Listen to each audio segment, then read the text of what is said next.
Mais toi, Israël, mon serviteur, Jacob, que j'ai choisi, tu es mon serviteur, Ésaïe 41, 8, 9. Voici mon serviteur que je soutiendrai, mon élu en qui mon âme prend plaisir. J'ai mis mon esprit sur lui, il annoncera la justice aux nations, Ésaïe 42, 1. Qui est aveugle sinon mon serviteur est sourd comme mon messager que j'envoie? Qui est aveugle comme l'ami de Dieu, aveugle comme le serviteur de l'Éternel? Ésaïe 42, 19. Voici mon serviteur, Ésaïe 52, 13.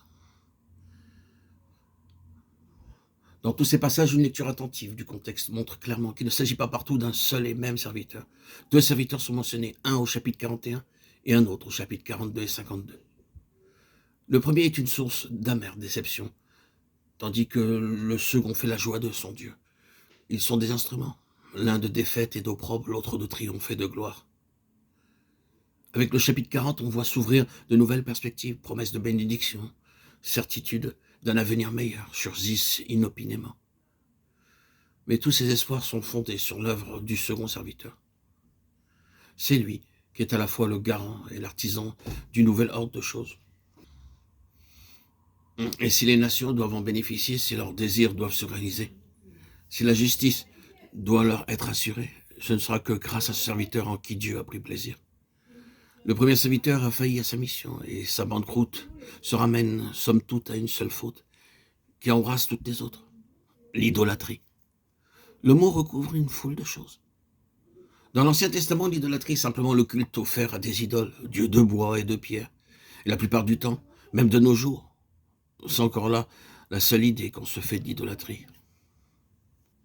Mais le Nouveau Testament établit clairement que c'est dans le cœur ou dans l'esprit que l'idolâtrie a son siège.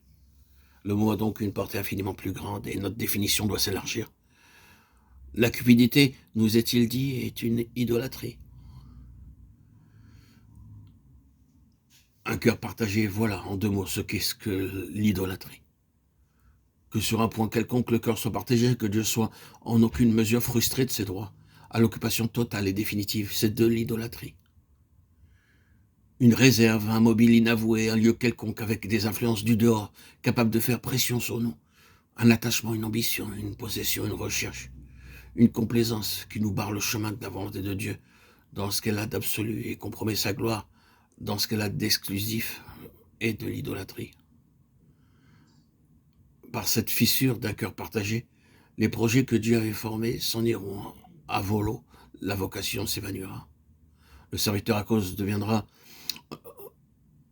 de son idolâtrie, deviendra une vivante déception.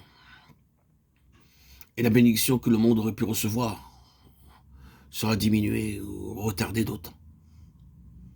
Ce serviteur-là sera mis de côté.